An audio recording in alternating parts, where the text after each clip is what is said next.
नमस्कार दोस्तों, स्वागत है आप सभी का मेरे YouTube चैनल पे। हम लोग हमारी जो सीरीज है टारगेट एसबीआई क्लर्क 2021 उसको कंटिन्यू कर रहे हैं और आज है हमारा डे 15। उम्मीद करता हूँ कि आपने पहले वाले जो डेज के वीडियोस है वो डेफिनेटली देख लिए होंगे ऑलरेडी और उसके अकॉर्डिंगली आपका जो प्रिपरेशन है वो चल रहा होगा।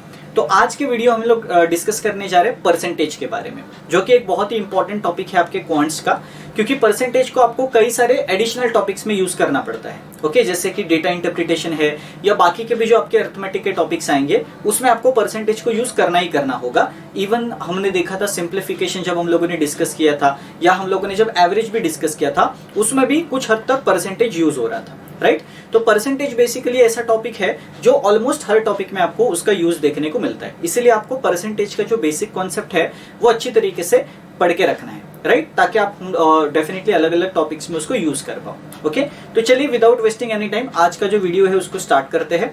अगर आपने मेरे चैनल को अभी तक सब्सक्राइब नहीं किया है तो आप सब्सक्राइब कर सकते हो। अगर मेरे वीडियोस आपको पसंद आते हैं, यूजफुल लगते हैं, प्रोडक्टिव लगते हैं, तो वीडियोस को आप मैक्सिमम लोगों तक शेयर कर सकते हो, लाइक कर सकते हो, ठीक है। तो चलिए सबसे पहले हम लोग ये देखते हैं कि भाई परसेंटेज का मतलब क्या होता है।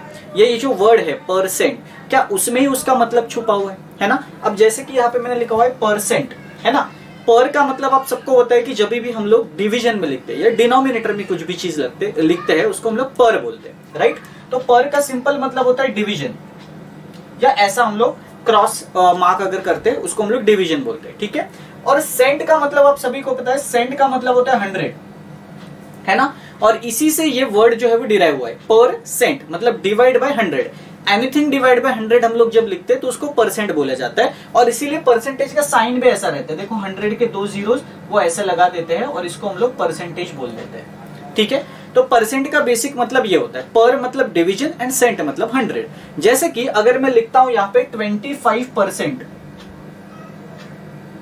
ठीक है, तो इसका मतलब तो यही हुआ कि 25 डिवाइड बाय 100, ठीक है। तो ये डिवीजन जो है वो पर के लिए स्टैंड कर रहा है और 100 जो है वो सेंट के लिए स्टैंड कर रहा है। एज सिंपल एज दैट, ठीक है। और अगर आप इसको और सिंप्लीफाई करोगे तो आपको मिलेगा 1/4। इसका मतलब ये मेरा परसेंटेज किस में कन्वर्ट हो गया, फ्रैक्शन में कन्वर्ट हो गया, ठीक है। ये बहुत ही बेसिक चीज है और ये चीज हम लोग ऑलरेडी हमारा जो बेसिक का लेक्चर हुआ था मिक्स फ्रैक्शन और परसेंटेज वाला, उसमें मैंने ये सारी चीजें कवर कर ली है। अब हम लोगों को डेफिनेटली मेन कॉन्सेप्ट पढ़ना है, इसीलिए मैंने ये आपको ब्रीफली बता दिया, ठीक है। तो अगर आप में से किसी ने वो वाला वीडियो देखा नहीं है मिक्स फ्रैक्शन और परसेंटेज वाला, आई थिंक वो डे 4 और 5 में हम लोगों ने कवर किया था, तो वो एक बार जरूर आप देख लेना। प्लेलिस्ट का लिंक जो है वो डिस्क्रिप्शन में ऑलरेडी है, वहां पे आपको सारे वीडियोस नेम से मिल जाएंगे, तो आप वहां पे आराम से जाके देख सकते हो, ठीक है। तो फिलहाल आपको ये समझ के रखना है कि कभी भी हम लोग परसेंट लिखते हैं तो हम लोग हमेशा डिवाइड बाय 100 करते हैं, और अगर वो आगे सॉल्व हो रहा हो, आगे कट हो रहा हो, तो उसको हम लोग कट करते हैं और इसको हम लोग बोलते हैं फ्रैक्शन, ठीक है। इसको हम लोग बोलते हैं फ्रैक्शन। तो इस तरीके से हम लोग किसी भी परसेंट को फ्रैक्शन में कन्वर्ट कर सकते हैं। अब आप पूछोगे कि सर हम लोगों को परसेंटेज को फ्रैक्शन में कन्वर्ट करने की जरूरत क्या है, तो डेफिनेटली हम लोगों को बहुत सारे ऐसे डायरेक्ट परसेंटेजेस दिए जाते हैं जिसको अगर आप फ्रैक्शन में करोगे तो आपके लिए कैलकुलेशन इजी हो जाता है, इसीलिए हम लोगों को फ्रैक्शन में कन्वर्ट करना पड़ता है। जैसे कि अगर मैं आपको पूछूं कि बताओ 12.5% ऑफ 64 कितना होगा, तो आप लोग अगर इसको डिटेल में सॉल्व करने जाओगे तो आप 12.5 डिवाइड बाय 100 ऐसे लिखोगे, इंटू 64 करोगे और फिर जो भी कट हो रहा है उसको कट करोगे। ये थोड़ा सा लेंदी प्रोसेस है, लेकिन अगर मुझे इसका फ्रैक्शन पता होगा तो डायरेक्टली मैं 64 को कट कर पाऊंगा, बिकॉज फ्रैक्शन में डिनोमिनेटर तो आएगा ही और डिनोमिनेटर में जो नंबर होगा वो इस नंबर को कट करेगा, राइट। तो अगर मुझे पता होगा कि भाई 12.5% का फ्रैक्शन ये है तो मैं डायरेक्टली फ्रैक्शन लिख के उसको कैलकुलेट कर पाऊंगा। ये फायदा होता है परसेंटेज को फ्रैक्शन में कन्वर्ट करने का, एंड इसीलिए आपको पता होना चाहिए कि परसेंटेज टू फ्रैक्शन इस तरीके से कन्वर्ट किया जाता है। बट अगर आप डेफिनेटली हर टाइम इस तरीके का कन्वर्ट करते बैठोगे तो जाहिर सी बात है ज्यादा टाइम लगेगा, क्योंकि ये तो चलो सिंपल नंबर था, लेकिन अगर ऐसा नंबर आया तो 12.5%, तो आप पहले 12.5 अपॉन 100 लिखोगे, फिर पॉइंट शिफ्ट करोगे, फिर कट करोगे और फिर आपका आंसर आएगा। तो हर बार तो आप ये नहीं कर सकते, है ना। तो इसीलिए कुछ ऐसे इंपॉर्टेंट परसेंटेजेस होते हैं जो बार बार एग्जाम में आते हैं, वो हम लोगों को बाय हार्ट करके रखने कि भाई ये परसेंटेज आया तो इसका फ्रैक्शन ये होता है, ओके। और वो बाय हार्ट का जो प्रोसेस है वो हम लोगों को डेफिनेटली एक ही दिन में नहीं करना, वो हम लोगों को डेफिनेटली कंसिस्टेंसी से आएगा, ओके। उसको आप रोज थोड़ी थोड़ी बार देख के रखोगे तो डेफिनेटली आपको वो परसेंटेजेस जो है वो आराम से याद हो जाएंगे, ठीक है। अब कौन से आपको परसेंटेजेस याद रखने हैं, जिसका फ्रैक्शन कन्वर्जन आपको पता होना चाहिए, वो मैं आपको बता देता हूं, क्योंकि वो डेफिनेटली आपके एग्जाम्स में फ्रीक्वेंटली आते हैं। तो ये पहला टेबल आपके सामने है। पहले में आप देख सकते हो कि यहां पे आपको एक ही बेस फ्रैक्शन याद रखना है, जिसको मैंने ग्रीन में हाईलाइट किया हुआ है। ओके, वो है आपका 12.5%। तो 12.5% का आपको सिर्फ याद रखना है, बाकी आप अपने आप डिराइव कर सकते हो। मैं बताता हूं कैसे। देखो 12.5% का अगर आपको पता है कि 1/8 है, तो अगर आप 12.5 का डबल करोगे तो ऊपर आएगा 25। ठीक है, अगर आप 12.5 का डबल कर रहे हो तो जाहिर सी बात है आपको 1/8 का भी डबल करना पड़ेगा, है ना। और 1/8 का डबल करोगे तो 1/4 आएगा। आप करके भी देख सकते हो, है ना। 1/8 का डबल मतलब 2/8, 2/8 मतलब 1/4 सॉल्व करके, है ना। तो इस तरीके से आप 12.5 से आगे के जो परसेंटेजेस है वो डिराइव कर सकते हो। जैसे 37.5 मैंने ऊपर लिखा हुआ है, तो 37.5 25 के ऊपर अगर आपको दिखेगा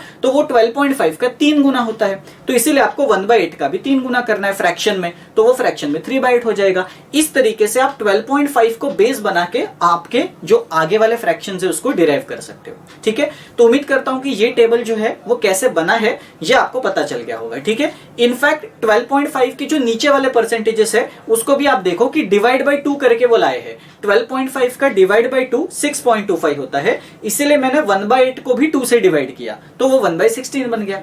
इस तरीके से आपको ये सारे परसेंटेजेस और फ्रैक्शंस उसके याद रखने। ठीक है, अब याद कैसे रखोगे, मैंने टेक्निक बताया हुआ है। आपको एक ही बार में उसको मगअप करने की कोशिश नहीं करनी है, आपको रोज उसको थोड़ा थोड़ा पढ़ना है। ठीक है, तो उम्मीद करता हूं कि ये जो पहला वाला टेबल है ये आपको क्लियर हुआ होगा। ओके, तो ये टेबल आपको जरूर याद रखना है, ताकि आपको डेफिनेटली एग्जामिनेशन में जब आप कैलकुलेशन करोगे तो आपको कैलकुलेशन में अपर हैंड मिलेगा। ठीक है, अब दूसरे भी टेबल्स में आपको बता देता हूं। दूसरे टेबल में देखो, एक है आपका 8.33 का बेस। ओके, दूसरे टेबल में भी अगर आप देखोगे तो 8.33% जो मैंने ग्रीन हाईलाइट किया हुआ है, बस वो याद रखना कि 8.33 का मतलब 1/12 होता है, और उसके बेसिस पे आप अलग अलग डिराइव कर सकते हो। जैसे 8.33 का डबल, फिर उसका 4 गुना, उसका 6 गुना, 5 गुना, इस तरीके से। ठीक है, तो वो टेबल आपको आराम से याद रह जाएगा अगर आपने बेस फ्रैक्शन याद रखा है तो। एंड सेम गोज फॉर 11.11% का बेस। ओके, अब अगर आप देखोगे 11.11% का जो फ्रैक्शन होता है वो 1/9 होता है,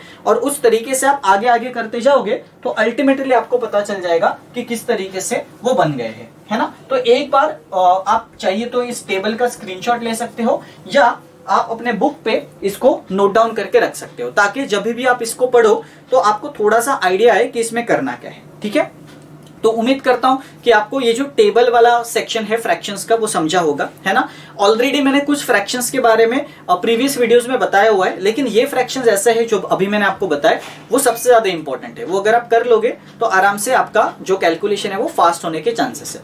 अब आपके सामने मैं एक एग्जांपल देता हूं कि इसका यूज क्या है, क्योंकि बहुत सारे स्टूडेंट्स को क्लियर नहीं हुआ होगा कि सर ये हम लोग याद रखेंगे, लेकिन ये हम लोगों को एग्जाम में कैसे काम आएगा। तो कभी कभी ये सिंप्लीफिकेशन में काम आता है, वर्ड प्रॉब्लम्स में काम आता है, तो मैं आपको बताता हूं सिंप्लीफिकेशन में कैसे काम आ सकता है।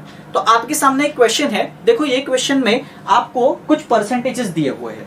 एक तो दिया हुआ है 58.33%, ठीक है, और बोला गया है 58.33% ऑफ 408, ठीक है, और दूसरा बोला गया है उन्होंने 62.5% ऑफ 360। ठीक है, तो आप एक बार इस क्वेश्चन को सॉल्व करने की कोशिश करना, क्योंकि ऑलरेडी हम लोगों ने सिंप्लीफिकेशन किया हुआ है। ओके, और अभी मैंने आपको परसेंटेज टू फ्रैक्शन का जो टेबल है वो भी बताया था, तो उम्मीद करता हूं कि आपने वो टेबल अच्छी तरीके से देखा होगा, और अभी आपको समझ में आएगा कि अगर आपने टेबल देखा है तो आपको ये क्वेश्चन भी बड़ी आसानी से आ जाएगा। ओके, तो चलिए देखते हैं इस क्वेश्चन को आप कैसे जल्दी से सॉल्व कर सकते थे। अब देखो, अगर मुझे इसका फ्रैक्शन नहीं पता तो मैं यहीं पे अटक जाऊंगा, क्योंकि मुझे नहीं पता कि इसको आगे सॉल्व कैसे करना है या सिंप्लीफाई कैसे करना है, राइट। तो अगर मुझे इसका फ्रैक्शन पता होगा तो मेरे लिए बेस्ट चीज होगी, मेरा आंसर जल्दी से आएगा। अब अगर आपने टेबल अच्छे से देखा होगा तो 58.33% का फ्रैक्शन होता है 7/12, और 408 से उसका मल्टीप्लीकेशन है, तो आप 12 से इसको बड़ी आसानी से कट कर सकते हो, 3 बार और फिर 4 बार। ठीक है, और 34 का 7 गुना आई डोंट थिंक कि आपको इतना ज्यादा डिफिकल्ट लगेगा, क्योंकि मैंने आपको 2x1 मल्टीप्लीकेशन भी बताया है, राइट। तो 210 और 28 मतलब 238 आपका आंसर जो है वो आ जाना चाहिए। ठीक है, तो उम्मीद करता हूं कि ये वाला तो डेफिनेटली आपको क्लियर हुआ होगा, 238। ठीक है, उसके बाद अगर आप देखोगे 62.5% है ना, तो जाहिर सी बात है 62.5% का फ्रैक्शन भी उस टेबल में लिखा हुआ है। ओके, क्योंकि ये 12.5 के बेस से बनता है ना, तो इसका डेफिनेटली जो फ्रैक्शन होना चाहिए वो होना चाहिए 5/8, है ना। तो 5/8 जो है वो मुझे 360 का लेना है। और अगर आप देखोगे 8 को 360 टाइम्स में अगर कट करूंगा तो देखो 8 4 जा 32 एंड देन 4 रिमाइंडर बचेगा 40, तो 8 5 जा 40 और फिर 45 का 5 गुना मुझे लेना है, जो कि मैं बड़ी आसानी से ले सकता हूं क्योंकि 40 का 5 गुना 200, 5 का 5 गुना 25, तो ये 225 हो गया और ये 18 इंटू क्वेश्चन मार्क। ठीक है, तो ये एग्जाम्पल मैं आपको इसलिए दे रहा हूं ताकि आपको समझे कि सिंप्लीफाई कैसे करना है। अब इसके आगे तो डेफिनेटली आप सॉल्व कर सकते हो, उसमें कोई प्रॉब्लम नहीं है ना, लेकिन मेरा मेन बताने का मकसद ये था कि आप सॉल्व कैसे कर सकते हो, आपका आंसर आ कैसे सकता है ना। तो ये जो है ये करना कंपैरेटिवली ज्यादा इजी है एज कंपेयर टू दिस। तो इतना ज्यादा कॉम्प्लेक्स क्वेश्चन जो है वो हम लोगों ने इसको सिंपल बना के सॉल्व करने की कोशिश की है। ठीक है, तो उम्मीद करता हूं कि ये वाला जो क्वेश्चन है ये डेफिनेटली आपको समझा होगा कि करना कैसे होता है। ओके, अब इसमें आंसर क्या आएगा इसके चक्कर में नहीं पड़ना, क्योंकि ये तो मैंने रैंडम नंबर्स लिए थे। ओके, तो हो सकता है कि आपका आंसर कभी पॉइंट में आए, कुछ भी आए। ठीक है, बट मेन मकसद ये है कि आपने परसेंटेज को फ्रैक्शन में कैसे किया, ये बात बताने के लिए मैंने ये एग्जाम्पल दिया था। ठीक है, तो उम्मीद करता हूं कि ये जो डेफिनेटली आपको एग्जाम्पल दिया था वो क्लियर हुआ होगा। ठीक है, तो ये तो होगी पहली बात जो आपको प्रिपेयर करके रखनी है पहले से, परसेंटेज टू फ्रैक्शन का कन्वर्जन। ठीक है, अभी मैं आपको और एक इंपॉर्टेंट एस्पेक्ट बताने वाला हूं परसेंटेज के कॉन्सेप्ट का, जहां पे आपको 3 अलग अलग कॉम्बिनेशन ऑफ द स्टेटमेंट्स बोला जाता है।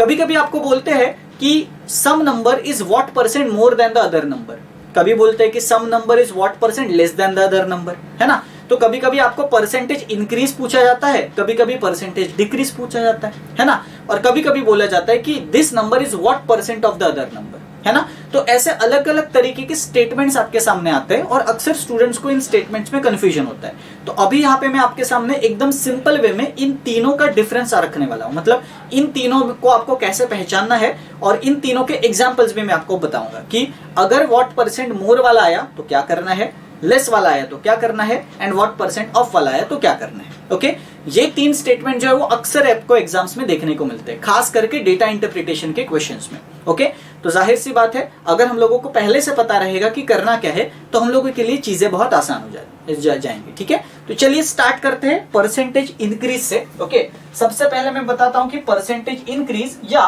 व्हाट परसेंट मोर ऐसा अगर बोला है तो आप कैसे करोगे। ठीक है, तो परसेंटेज इंक्रीज या हम लोग इसको बोलते हैं व्हाट परसेंट मोर, क्योंकि इसमें स्टेटमेंट ही ऐसा दिया जाता है। ओके, तो अगर मैं आपके सामने 2 नंबर रखता हूं, एक लेट से नंबर है 20 और एक है नंबर 40। ठीक है, और मैंने आपको पूछा है कि ये जो 40 है ये 20 से कितना परसेंट ज्यादा है, इसी का मतलब होता है व्हाट परसेंट मोर। तो आपको एग्जाम में क्वेश्चन कैसे आएगा, 40 is what percent more than 20, ऐसा। ओके, या फिर मैं बोलूंगा कि if 20 is increase to 40 then find out the percentage increase, ऐसा भी बोला जाता है। तो अगर ये दोनों पूछा है तो दोनों का मतलब एक ही है, तो दोनों में से कोई भी एक आपको पूछा जाएगा, या तो आपको बोला जाएगा परसेंटेज इंक्रीज निकालो या 40 is what percent more than 20, दोनों का मतलब सेम ही है, आपको ये निकालना है कि 40 20 से कितना परसेंट ज्यादा है। ठीक है, चलिए देखते हैं कैसे निकालना है। देखो सिंपल मेथड है, सबसे पहले आपको इन दोनों का डिफरेंस निकालना है। ठीक है, और वो न्यूमरेटर में लिखना है। तो डिफरेंस कितना है इन दोनों का, 20, जो मैंने न्यूमरेटर में लिखा। और हमेशा याद रखना डिनोमिनेटर में मुझे क्या लिखना है, डिनोमिनेटर में हमेशा मुझे छोटा वाला नंबर लिखना है। क्या बोला मैंने, छोटा वाला नंबर, राइट। तो छोटा वाला नंबर इन दोनों में से कौन सा है, 20, तो मैंने 20 लिख दिया इंटू 100। तो देखो 20 तो कट हो गया और मेरा आंसर कितना आ गया, 100%। मतलब ये मैं बोल सकता हूं कि ये जो 40 है ये 20 से 100% ज्यादा है, एज सिंपल एज दैट। ठीक है, तो अगर आपको ये निकालना है व्हाट परसेंट मोर या परसेंटेज इंक्रीज, आप इस तरीके से बहुत आसानी से निकाल सकते हो। ठीक है, तो चलिए उम्मीद करता हूं कि ये वाला जो पार्ट है परसेंटेज इंक्रीज वाला ये आपको क्लियर हुआ होगा। ठीक है, अब हम लोग नेक्स्ट करते हैं परसेंटेज डिक्रीज। सिमिलर है, देखते हैं कि चेंज क्या है। ओके, अब हम लोगों ने यहाँ पे देखा हुआ है कि भाई जब परसेंटेज इंक्रीज करेंगे तो जो डिनोमिनेटर है उसमें हम लोग हमेशा छोटा वाला नंबर लिखते थे। ठीक है, अब यहाँ पे जब हम लोग डिक्रीज लिखेंगे, यहाँ पे अगर मैं डिक्रीज लिखूंगा और यहाँ पे अगर मैं व्हाट परसेंट लेस लिखूंगा, क्योंकि डिक्रीज के टाइम पे लेस आएगा, तो स्टेटमेंट बदलेगा कैसे देखो, तो स्टेटमेंट क्या होगा, 20 is what percent less than 40, क्योंकि अब मैंने 20 को जो है वो कम लिया हुआ है, 40 ज्यादा है, तो 20 is what percent less than 40, या find out the percentage decrease when 40 is decrease to 20, ऐसा बोला जाएगा।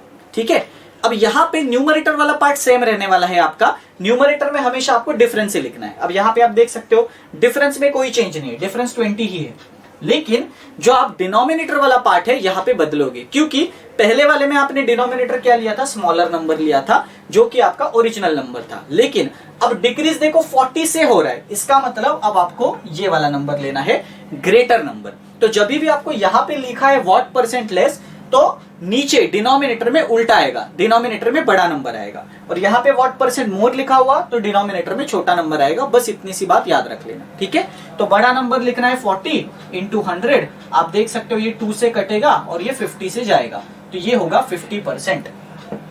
तो आप देख सकते हो मेरे नंबर सेम थे, लेकिन फिर भी मेरा परसेंटेज इंक्रीज और परसेंटेज डिक्रीज अलग आ रहा है। तो अक्सर स्टूडेंट्स इसमें भी कंफ्यूज होते हैं, स्टूडेंट को ऐसे लगता है कि 20 से 40 जब मैंने बढ़ाया तो 100% का इंक्रीज हुआ, तो अगर मैं 40 से 20 घटाऊंगा, मतलब 40 में से घटा के 20 तक आऊंगा, तो भी 100% का ही डिक्रीज होना चाहिए, जो कि गलत है, क्योंकि आप देख सकते हो यहाँ पे डिनोमिनेटर बदल रहा है, और डिनोमिनेटर के बदलने की वजह से आपका परसेंटेज भी बदलता है। तो ऐसा नहीं होगा कि अगर मैं बोलूंगा कि 40 है और 20 से वो इंक्रीज हो रहा है तो 100% है, तो वो परसेंटेज कभी सेम नहीं होगा, वो परसेंटेज अलग होगा, क्योंकि डिनोमिनेटर उसका चेंज हो रहा है। ठीक है, तो आई होप कि percentage increase and percentage decrease दोनों आपको क्लियर है, इसमें कोई भी कंफ्यूजन नहीं होगा। ठीक है, अब मैं आपको तीसरा वेरिएंट बताता हूं, व्हाट परसेंट ऑफ, जो बहुत ही इजी है। ठीक है, तो चलिए देखते हैं व्हाट परसेंट ऑफ। अब देखो व्हाट परसेंट ऑफ में तो आपको क्या करना है कि मान लो ऐसे लिखा है व्हाट परसेंट ऑफ, और ऐसे बोला है कि 60 इज व्हाट परसेंट ऑफ 120, ऐसा लिखा हुआ। ठीक है, तो यहां पे हमेशा याद रखना व्हाट परसेंट ऑफ वाला, ऑफ के बाद वाला जो पार्ट है ना वो हमेशा नीचे आएगा। क्या कहा मैंने, व्हाट परसेंट ऑफ के बाद वाला पार्ट, मतलब बाद वाला नंबर हमेशा नीचे आएगा, और बचा हुआ नंबर न्यूमरेटर में लिख दो, और फिर 100 करोगे तो आपका आंसर आ जाएगा। ठीक है, तो आप देखो अगेन 50% आपका आंसर आ रहा है बिल्कुल आसानी से। ठीक है, तो उम्मीद करता हूं कि ये वाला जो पार्ट है वो भी डेफिनेटली क्लियर होगा, व्हाट परसेंट ऑफ। ठीक है, तो मैंने आपको 3 चीजें अभी बताई, percentage increase, percentage decrease and what percent of, what percent of. ठीक है, तो तीनों चीजें आपको डेफिनेटली क्लियर हुई होगी। ठीक है, अगर आपको नोट डाउन करना है या स्क्रीनशॉट लेना है तो मैंने अच्छे से ये चीजें लिख के रखी है, ये आपके सामने है इमेज, आप इस इमेज में देख सकते हो कि मैंने तीनों का जो डिफरेंस है वो बहुत अच्छी तरीके से आपको बताया हुआ है कि क्या क्या आपको वहां पे करना है। ओके, तो उम्मीद करता हूं कि ये सारी बातें जो है वो डेफिनेटली आपको समझ में अभी तक आ गई होंगी। ये परसेंटेज का बहुत ही सिंपल और बेसिक कॉन्सेप्ट आपको वहां पे देखने को मिलेगा। ठीक है, चलिए, तो आई होप कि वो टेबल जो है आपने नोट डाउन किया होगा या उसका स्क्रीनशॉट लिया होगा। अब हम लोग बात करते हैं कि परसेंटेज में हम लोग फ्रैक्शंस का यूज कैसे कर सकते हैं आंसर लाने के लिए। अब हम लोग रिवर्स प्रोसेस के बारे में देखेंगे, मतलब अभी तक हम लोगों ने ये देखा कि भाई मुझे अगर परसेंटेज निकालना होगा तो डेफिनेटली क्या करना होगा, लेकिन कभी कभी आपको क्वेश्चन में ऐसा दिया जाता है कि ओरिजिनल नंबर कुछ था, उसमें मैंने कुछ परसेंट का इंक्रीज किया, तो मेरा जो फाइनल नंबर होगा वो कैसे आएगा, और उसके बहुत सारे अप्रोचेस है। अब मैं आपको एग्जांपल देता हूं, जैसे मैंने बोला कि मेरा ओरिजिनल नंबर 60 है, ओरिजिनल नंबर 60 है, इसमें मैंने 25% का इंक्रीज किया, 60 में मैंने 25% का इंक्रीज किया, और मुझे बताना है कि 25% का इंक्रीज करने के बाद जो रिजल्टेंट नंबर आएगा, फाइनल नंबर, वो कितना होगा। ठीक है, अब ज्यादातर हम लोगों ने स्कूल में क्या मेथड सीखा हुआ है, हम लोग क्या करते हैं, पहले 60 का 25% लेते हैं और उसको फिर 60 में ऐड करते हैं। लेकिन अगर आप इस प्रोसेस में देखोगे तो 2 स्टेप्स है जो कि थोड़े से टाइम टेकिंग है। 2 स्टेप्स क्या है, पहले आप 60 का 25% निकालोगे और फिर उस नंबर को 60 में ऐड करोगे, मतलब आप 2 बार कैलकुलेशन कर रहे हो, एक तो आप परसेंटेज निकाल रहे हो और फिर आप ऐड भी कर रहे हो, है ना। तो कभी कभी 2 बार स्टेप्स निकालना ज्यादा डेफिनेटली टाइम टेकिंग होता है, इसलिए हम लोग इसको एक ही स्टेप में करेंगे। देखते हैं कैसे। देखो, हम लोगों को पता है कि इस 60 को मुझे 25% बढ़ाना है। अब जाहिर सी बात है, ये जो 60 है ये अपने आप में ही 100% है ना, क्योंकि कोई भी नंबर अपने आप का तो 100% ही होता है। ठीक है, तो ये 60 भी अपने आप का 100% होगा, और मुझे इस 100% को 125% बढ़ाना है ना। तो जो मेरा रिजल्टेंट नंबर आएगा, क्या मैं बोल सकता हूं कि वो 125% होगा, डेफिनेटली, है ना, क्योंकि 100% तो ये खुद नंबर था और इस नंबर को मैंने 25% से बढ़ाया, तो जाहिर सी बात है जो रिजल्टेंट नंबर आएगा वो इन दोनों का एडिशन होके डायरेक्टली आएगा। अब मैं ये आपको क्यों बता रहा हूं, इससे आप डायरेक्ट आंसर निकाल सकते हो। कैसे, देखो, अब मुझे पता है कि मुझे 60 को 125% से इंक्रीज करना है, तो मैं डायरेक्टली ऐसे लिख दूंगा 60 इंटू 125/100 और मेरा फाइनल आंसर डायरेक्ट आ जाएगा। ठीक है, अब इसको मैं आराम से 25 से कट कर सकता हूं, which is 5 and 4 and this is 15, तो 15 5 जा 75, तो मैं डायरेक्टली 75 बोल सकता हूं। ठीक है, इनिशियली आपको ये अप्रोच जो है वो टाइम टेकिंग लगेगा, लेकिन जैसे जैसे आप क्वेश्चंस को सॉल्व करोगे ना, आपको ये अप्रोच का फायदा डेफिनेटली समझ में आएगा। ओके, मैं आपको दो अप्रोच बताने वाला हूं। ये तो पहला अप्रोच है। एक तो आप ऐसे निकाल सकते हो इस क्वेश्चन को कि अगर बोला है 60 दिया है, 25% इंक्रीज या डिक्रीज किया है और आपको रिजल्टेंट नंबर पूछा है, तो आप इस तरीके से रिजल्टेंट नंबर एक स्टेप में निकाल सकते हो कि आपने 25% को 100% में ऐड किया। अब अगर ऐसा बोला होता कि 25% से कम किया है, तो आप 100 में से 25% को कम करते और 75% लेते 60% का, और जो भी आंसर आता वो आप लिख देते। ठीक है, तो उम्मीद करता हूं कि ये वाला पार्ट जो है वो डेफिनेटली आपको अभी तक क्लियर हुआ होगा, राइट। अब ये तो एक अप्रोच है निकालने का। दूसरा अप्रोच भी है, ये भी मैं आपको बता के रखता हूं। दोनों में से आप कोई भी अप्रोच यूज कर सकते हो और उस अप्रोच को आगे कैसे बढ़ाना है ये भी मैं आपको एग्जाम्पल के साथ समझाऊंगा। ठीक है, तो चलिए दूसरा अप्रोच देखते हैं। अब दूसरे अप्रोच में क्या करना है हम लोगों को, दूसरे अप्रोच में हम लोगों को ये जो 25% है इसका फ्रैक्शन लिखना है। अब आप सभी को 25% का फ्रैक्शन याद हुआ होगा, दैट इज 1/4। ओके, अब इस 1/4 का मतलब ये होता है कि अगर मेरा ओरिजिनल नंबर 4 है तो इसमें +1 का इंक्रीज होके ये 5 बन रहा है। ऐसा हम लोग हमेशा एज्यूम करते हैं। क्या बताया मैंने, जो भी इंक्रीज हुआ है या जो भी डिक्रीज हुआ है परसेंटेज, उसका फ्रैक्शन निकालो। जैसे मैंने यहां पे निकाला 1/4, और हम लोग ऐसे एज्यूम करते हैं कि जो डिनोमिनेटर में है ये मेरा ओरिजिनल नंबर था, जबकि वो ओरिजिनल नंबर है नहीं, क्योंकि यहाँ पे हमारे ये एजम्पशन है कि मेरा ओरिजिनल नंबर 4 है। यहाँ पे हम लोगों को ऑलरेडी ओरिजिनल नंबर दिया गया है, वो हम लोग आगे करेंगे। अभी फिलहाल हम लोग याद रखते हैं कि हमारे एजम्पशन से हिसाब से ये ओरिजिनल नंबर है। ठीक है, और इस ओरिजिनल नंबर में जब मैं 1 ऐड करता हूं तो मेरा फाइनल नंबर आता है 5। 4 + 1 5, वेरी इजी। मतलब ये मेरा फाइनल नंबर हुआ, ये मेरा ओरिजिनल नंबर हुआ। ठीक है, ये मेरा अजम्पशन है। अब क्वेश्चन में क्या बोला है, ये जो है ये मेरा ओरिजिनल नंबर है 60, मतलब 4 और 60 बराबर हो गए। तो अगर 4 और 60 बराबर है तो क्या मैं 1 यूनिट का वैल्यू निकाल सकता हूं? यस, 1 यूनिट का वैल्यू 15 आएगा, तो 5 यूनिट का कितना होगा? 5 यूनिट का 75 आएगा। That's it.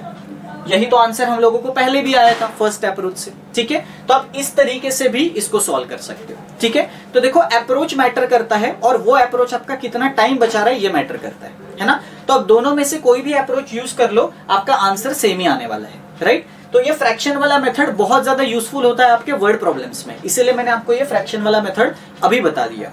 यहाँ पे इंक्रीज हो चाहे डिक्रीज हो तो आप उस हिसाब से अकॉर्डिंगली करोगे। अब डिक्रीज होगा तो क्या करोगे, मान लो यहाँ पे लिखा हुआ है 25% डिक्रीज, तो यहाँ पे चेंज कुछ नहीं होगा, फ्रैक्शन तो 1/4 ही रहेगा, लेकिन डिक्रीज है तो यहाँ पे -1 होगा और ये 3 हो जाएगा।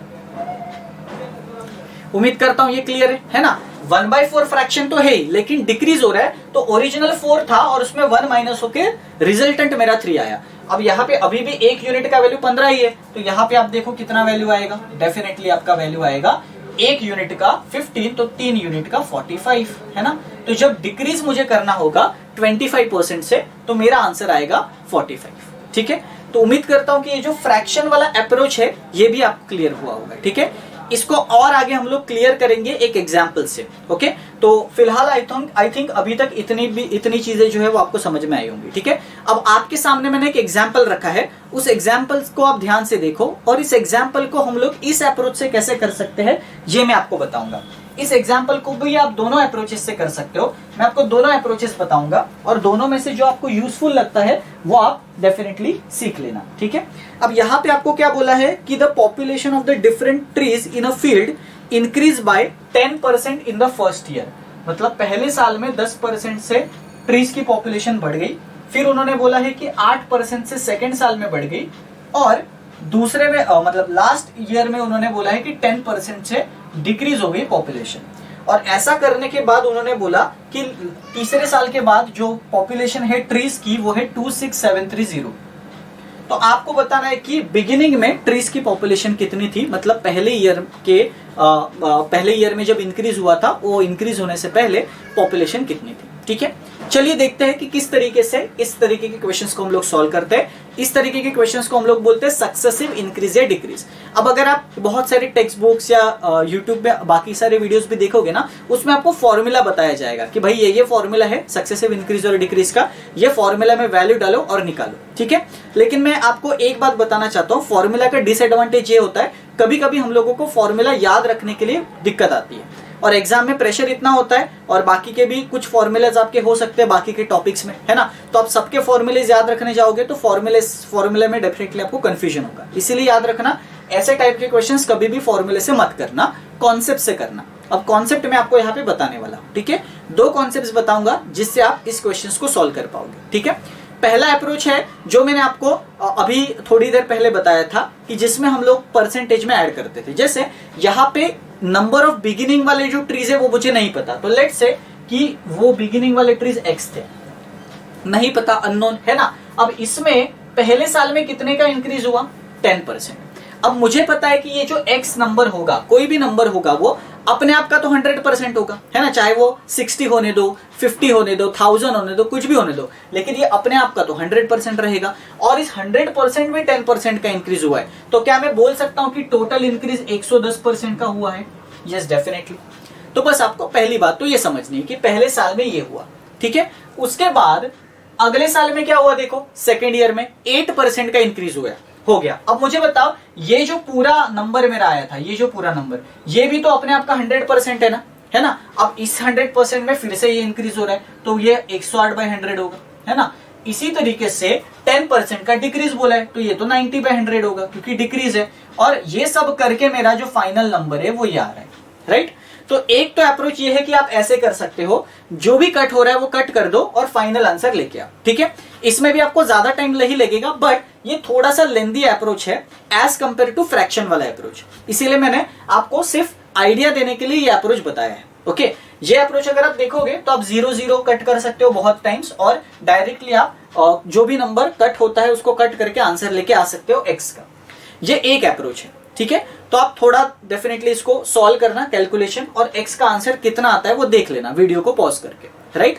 फिलहाल मैं आपको रेकमेंड नहीं करूंगा पहला अप्रोच के लिए जाने का, पहला अप्रोच बैकअप के लिए रखना। अगर आपको सेकंड अप्रोच याद ही नहीं आ रहा है, आप भूल गए, तो फिर आप इस पे आ सकते हो, बट पहला सेकंड अप्रोच इतना इजी है कि आप कभी नहीं भूलोगे। ठीक है, तो उम्मीद करता हूं कि फर्स्ट अप्रोच से कैसे लाना है ये आपको क्लियर हुआ होगा।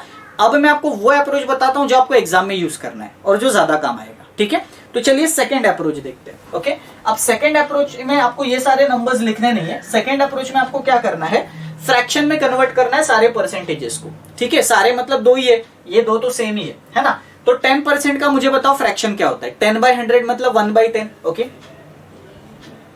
1/10 होता है। ठीक है, अब 8% का फ्रैक्शन क्या होगा, 8/100। 8/100 को और मैं सिंप्लीफाई कर सकता हूं क्या? यस, 4 से अगर उसको कट करूंगा तो 2/25 बनेगा, और ये भी 1/10 है। अब मुझे बताओ, मैंने आपको कहा था कि फ्रैक्शन में हम लोग कैसे एजम्पशन करते हैं कि अगर मेरा ओरिजिनल नंबर 10 है तो इंक्रीज अगर वो हुआ है तो ये इंक्रीज वाला होता है, तो +1 होके वो 11 बनेगा। यही तो हम लोगों ने सीखा था, बराबर। अब सेकेंड ईयर में क्या हुआ, ये तो फर्स्ट ईयर की बात है। सेकेंड ईयर में देखो फ्रैक्शन क्या है, नीचे वाला 25 है और वो 2 से इंक्रीज होके कितना बन गया है, 27 बन गया, राइट। और तीसरे ईयर में क्या हुआ है, ओरिजिनल फ्रैक्शन 10 ही है, लेकिन इस बार वो 1 कम होके 9 बन गया है। उम्मीद करता हूं कि यहां तक क्लियर है। ठीक है, अब हम लोग देखते हैं कि फाइनल नंबर मेरा 3 साल के बाद कितना आना चाहिए। ये मेरे ओरिजिनल नंबर्स है और ये मेरे फाइनल नंबर्स है, जिससे मुझे आइडिया आएगा कि ओरिजिनल मेरा एजम्पशन कितना है और फाइनल का एजम्पशन कितना है। याद रखना, ये पूरा का पूरा हमारा एजम्पशन है, इसमें रियल नंबर कुछ भी नहीं है। रियल नंबर से हम लोग कंपेयर करेंगे बाद में। ठीक है, तो सबसे पहले हम लोगों को क्या करना है, ये सारे मल्टीप्लाई करने हैं। ठीक है, अब आप बोलोगे कि कितना बड़ा मल्टीप्लिकेशन है, कुछ नहीं है। यहाँ पे सबसे पहले देखो कितना सिंपल है, 25 में 2 0 लग रहे हैं, क्योंकि 10 10 तो 100 होता है, तो ये 2500 हो गया। मतलब मैंने एज्यूम किया कि मेरा ओरिजिनल नंबर ऑफ ट्रीज 2500 है। ठीक है, तो ये डेफिनेटली हम लोगों ने निकाल लिया। अब फाइनल ट्रीज पे आते हैं, जो हम लोग कंपेयर करेंगे इससे। फाइनल ट्रीज देखो, सारा नंबर पूरा मल्टीप्लाई मत करना, ऐसे ही रखना 11 × 9 × 27, ऐसे ही रखना। क्यों? क्योंकि मुझे इससे कंपेयर करना है इसको, तो जाहिर सी बात है इनमें और इनमें कुछ ना कुछ तो कट होगा। ठीक है, तो वो क्या कट होगा ये बस हम लोगों को देखना है। ठीक है, तो चलिए देखते हैं कि हम लोग किस तरीके से इसको कट कर सकते हैं। तो देखो ये जो 26730 था ये मेरा इक्वल हो जाएगा इससे, दैट इज 11 इंटू 9 इंटू 27। उम्मीद करता हूं कि यहां तक क्लियर हो गया होगा आपको। ठीक है, अगर आप ठीक से देखोगे, अगर आप इसको कट करोगे 27 से इसको कट करोगे, फिर 11 से और 9 से ऐसे कट करोगे ना, तो आपको एक यूनिट का वैल्यू जो है वो मिल जाएगा कि एक यूनिट का वैल्यू कितना है। ठीक है, और वो एक यूनिट का वैल्यू आएगा 10। ठीक है, तो कैलकुलेशन आप आराम से कर लो। ओके, कैलकुलेशन जब आप करोगे तब आपको पता चलेगा कि एक यूनिट का वैल्यू जो है वो मुझे आराम से मिल रहा है। ठीक है, और उसका वैल्यू आ रहा है 10। ठीक है, और अगर एक यूनिट का वैल्यू 10 है और मुझे उन्होंने बोला है कि बिगिनिंग में कितने ट्रीज थे, तो बिगिनिंग में देखो हम लोगों ने क्या एज्यूम किया है 2500 यूनिट्स। तो एक यूनिट का वैल्यू 10 है तो 2500 यूनिट्स का कितना होगा, एक जीरो और लग जाएगा, दैट इज 25,000, 25,000। तो मैं बड़ी आसानी से बोल सकता हूं कि मेरे बिगिनिंग में जो ट्रीज है वो 25,000 थे। बस आपको ये कैलकुलेशन करना था जो कि डिफिकल्ट नहीं था। आप आसानी से 11 से भी इसको कट कर सकते थे, 9 से भी या 27 से भी, जिससे भी वो कट हो रहा है उससे आप कट कर सकते थे और एक यूनिट का वैल्यू आपको 10 मिलता। ठीक है, तो आई होप कि आपने कैलकुलेशन करके देखा होगा। अगर आपको नहीं अभी तक समझ रहा है तो आप कैलकुलेशन करके देख लो। एक यूनिट का आपको 10 वैल्यू मिलेगा, यहां पे आपका 2673 आएगा वैल्यू। ठीक है, और वो आने के बाद आप आराम से 0 कट करके एक यूनिट का 10 बता सकते हो। तो अगर एक यूनिट का 10 आया है तो 2500 यूनिट का 25,000 आएगा, ये आप बोल सकते हो। राइट, तो इस अप्रोच से भी आप कर सकते हो। अब देखो मैक्सिमम आपको एग्जाम में 3 स्टेज तक ही पूछा जाता है। कभी कभी अगर 4 स्टेज तक पूछा तो इजी रहता है, ये नंबर सेम रहता है, तो आप आसानी से कर सकते हो, कोई प्रॉब्लम नहीं है उसमें, है ना।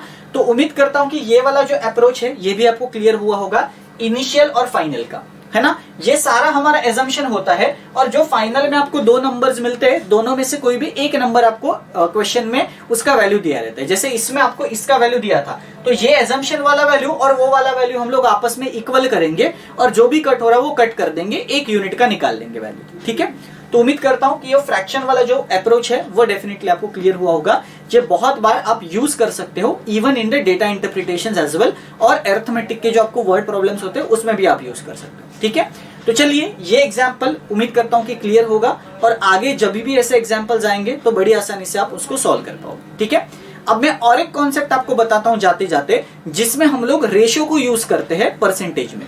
ठीक है, तो देखते हैं कि रेशियो को हम लोगों को कैसे यूज करना है परसेंटेज में। ओके, और ये concept trust me data interpretation में आपको बहुत हेल्प करेगा, इवन अरिथमेटिक में भी, वर्ड प्रॉब्लम्स में भी। ओके, तो एक एग्जाम्पल मैंने आपके सामने रखा है, आप अच्छी तरीके से उस एग्जाम्पल को देखना। उसमें आपको 2 नंबर्स मैंने दिए हैं और एक नंबर मैंने आपको दिया हुआ है 784, ओके, और दूसरा नंबर मैंने आपको दिया हुआ है 560, और आपको बताना है कि जो 784 है वो 560 से कितना % ज्यादा है। वैसे तो सिंपल एग्जांपल है, बट यहां पे मैं अगेन आपको अल्टरनेट अप्रोच बताने वाला हूं कि ये जो परसेंटेज मोर, परसेंटेज लेस, ये जो हम लोगों ने फाइंड किया, इसको आप रेशो से कैसे कर सकते हो। ठीक है, तो चलिए देखते हैं रेशो से कैसे करना है। ओके, अब देखो ये जो 2 नंबर्स है ये मैंने इसलिए लिए क्योंकि अगर आप ट्रेडिशनल अप्रोच से जाओगे, जो मैंने अभी फॉर्मूला आपको थोड़ी देर पहले बताया, परसेंटेज इंक्रीज परसेंटेज डिक्रीज का, उससे आप अगर इसको करने जाओगे तो थोड़ा कैलकुलेशन आपको करना पड़ेगा। जैसे अगर मैं इसको परसेंटेज इंक्रीज निकालना चाहता हूं कि 560 से ये कितना % इंक्रीज हुआ है, तो फॉर्मूला के अकॉर्डिंग क्या था, ये दोनों का डिफरेंस हम लोग लेते हैं। ठीक है, तो आप इन दोनों का डिफरेंस लेते, जो भी डिफरेंस आता होगा। ओके, और उस डिफरेंस आने के बाद आप क्या करते, जो स्मॉलर नंबर है उससे उसको डिवाइड करते, क्योंकि जब हम लोग व्हाट % मोर निकालते हैं तो नीचे हमेशा स्मॉलर नंबर दिखते हैं, और इंटू 100 करके आप बड़े आसानी से फाइंड कर लेते कि भाई क्या है। ठीक है, तो ये तो डेफिनेटली आप कर लेते हैं, लेकिन ये करने में थोड़ा सा ज्यादा टाइम लगता है क्योंकि उसमें नंबर्स है, फिर आप कट करोगे, फिर आंसर लाओगे।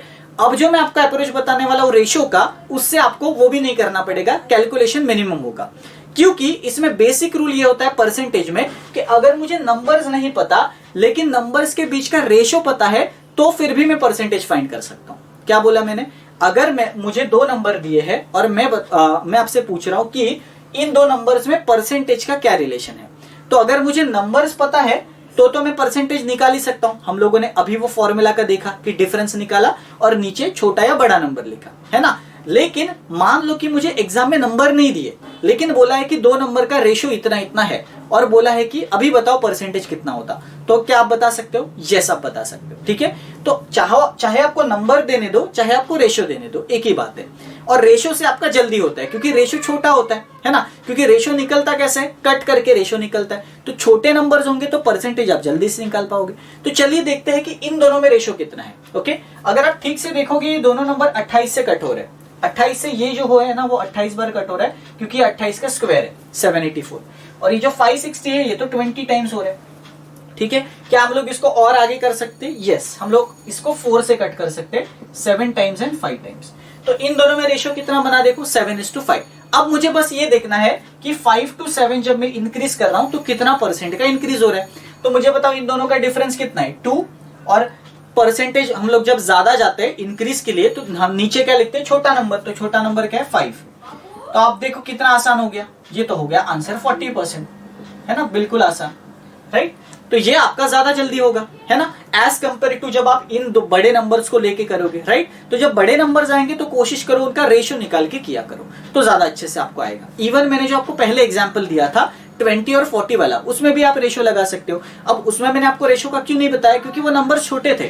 20 और 40 तो आप बड़ी आसानी से डिफरेंस निकाल पाओगे, लेकिन अगर ऐसे नंबर्स आएंगे तो कभी कभी आपको टाइम लग सकता है कैलकुलेशन में। वो टाइम अगर आपको बचाना है तो आप इस तरीके से रेशियो का कॉन्सेप्ट यूज करके परसेंटेज निकाल सकते हो। ठीक है, और ऐसा आपको कभी कभी डीआई में करने को डेफिनेटली मिल सकता है। डीआई में आपको ऐसा डेटा दिया जा सकता है कि आपको रेशियो दिया हो, नंबर नहीं दिया हो, तो बहुत सारे बच्चे कंफ्यूज हो जाते हैं। नंबर नहीं दिया, सिर्फ रेशियो दिया है, तो परसेंटेज कैसे निकलेगा? डेफिनेटली निकलेगा, ऐसे परसेंटेज निकलेगा, है ना, क्योंकि रेशियो आपके पास अगर रहेगा तो आपको तो बस इतना देखना है कि रेशियो में कितना पार्ट बढ़ रहा है ओवर द छोटा या बड़ा part, as simple as that. ठीक है, तो फॉर्मूला आपका सेम रहेगा, लेकिन जब आप रेशियो निकालोगे तो नंबर्स आपके छोटे होंगे, ये बड़े नंबर्स जो है वो छोटे नंबर में कन्वर्ट हो जाएंगे। ठीक है, तो उम्मीद करता हूं कि ये वाला जो टेक्निक है रेशियो का यूज करना परसेंटेज में, ये भी डेफिनेटली आपको समझ में आ गया होगा। ओके, इसी के साथ साथ परसेंटेज में जितने भी कॉन्सेप्ट थे ये हम लोगों ने यहाँ पे देख लिए। ठीक है, अब हमारा काम ये है कि परसेंटेज के जो क्वेश्चंस है उसकी प्रैक्टिस करना। तो उसके लिए मैं डेफिनेटली नया वीडियो जो है डे 16 कल मैं वीडियो जो है वो आपके लिए लेके आऊंगा, जिसमें हम लोग परसेंटेज के प्रीवियस ईयर के क्वेश्चंस करेंगे। बिल्कुल वो जो लेवल होगा उस क्वेश्चंस का एसबीआई क्लर्क के ही लेवल के होंगे। ठीक है, और हम लोग देखेंगे कि ये जो कॉन्सेप्ट हम लोगों ने छोटे छोटे पढ़े उसको उन क्वेश्चंस में कैसे इंप्लीमेंट करना है। बिकॉज सिर्फ कॉन्सेप्ट पढ़ के मतलब नहीं है, वो कॉन्सेप्ट को कैसे क्वेश्चंस में यूज करना है कम टाइम में, ये इंपॉर्टेंट है ज्यादा। ठीक है, तो हम लोग जो टाइप्स ऑफ क्वेश्चंस है और उन क्वेश्चंस को कैसे हम लोग इस कॉन्सेप्ट्स के जरिए कर सकते हैं, इसके बारे में इन डिटेल डिस्कशन जो है वो नेक्स्ट वीडियो में करेंगे प्रीवियस ईयर के क्वेश्चंस में। ठीक है, तो उम्मीद करता हूं कि आज का जो वीडियो है वो डेफिनेटली आपको पसंद आया होगा। ओके, तो मिलते हैं हम लोग नेक्स्ट वीडियो में डे 16 में। तो ये जो कॉन्सेप्ट है अच्छी तरीके से रिवाइज करके रखना, क्योंकि अगला वीडियो जो आएगा उसमें डेफिनेटली मैं आपको आपका स्कोर जो है वो कमेंट बॉक्स में पुटअप करने के लिए बोलने वाला हूँ, है ना। तो आपको भी थोड़ा सा कॉन्फिडेंस आएगा या आपको भी थोड़ा सा अपना परफॉर्मेंस जो है वो समझ में आएगा कि कॉन्सेप्ट के बेसिस पे आप कितने क्वेश्चंस अटेम्प्ट कर पा रहे हो। ठीक है, तो चलिए फिर हम लोग मिलते हैं अगले वीडियो में जिसमें हम लोग प्रीवियस ईयर के क्वेश्चंस करेंगे। तब तक के लिए stay safe and keep learning.